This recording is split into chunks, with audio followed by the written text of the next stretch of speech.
আসসালামু আলাইকুম রহমতুল্লাহ।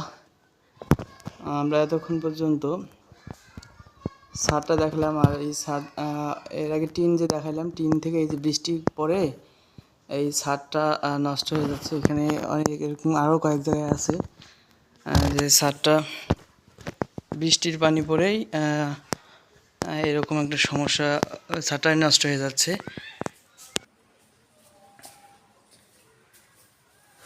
আসসালামু আলাইকুম রহমতুল্লাহি ওয়া বারাকাতুহু। আলহামদুলিল্লাহ, আমরা যে ছাদটি দেখলাম এটা হচ্ছে সিদামহাট জামে মসজিদের ছাদ। এটা অবস্থিত সিদাম বাজারেই, দেউতি এবং বড় দরগার মধ্যবর্তী একটি জায়গা।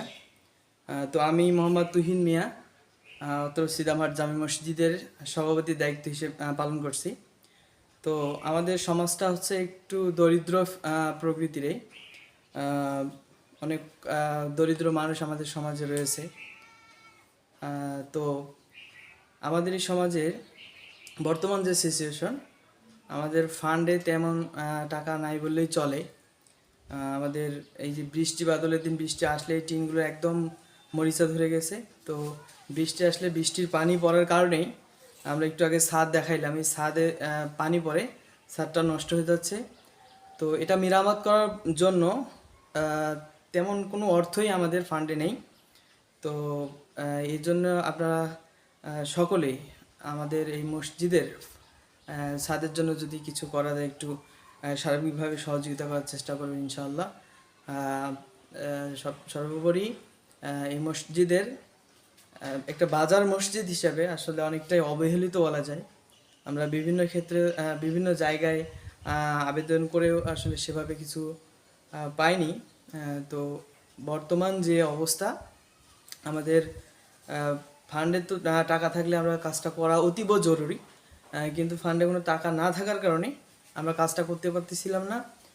তো সর্বোপরি কথা হচ্ছে, বৃষ্টি আসলে আমাদের মসজিদের ভেতরে পানি পড়ে, এটা সবচেয়ে কষ্টকর একটা বিষয়।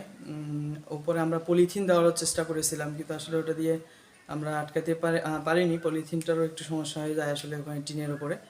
তো সার্বিক বিষয়টা হচ্ছে এরকমই যে বৃষ্টি আসলে আমাদের মসজিদের মুসল্লিদের অনেকটাই কষ্টকর হয়ে যায়, আর ছাদটা অনেকটাই বলা যায় পানি পড়তে পড়তে এই অবস্থা হয়ে গেছে।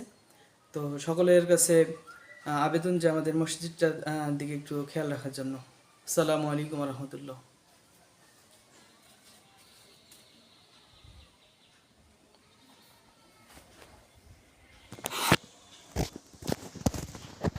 জি আলহামদুলিল্লাহ, এটাই হচ্ছে আমাদের সিদামহাট জামে মসজিদ। এটা হচ্ছে আবারও বলছি, দেউতি থেকে এবং বড়দাগা থেকে বলা যায় 2 থেকে 2.5 কিলো বা মাঝামাঝি জায়গা, 2 জায়গা থেকেই হবে। তো সকলের সার্বিক সহযোগিতা কামনা করছি। আসসালামু আলাইকুম রহমতুল্লাহ।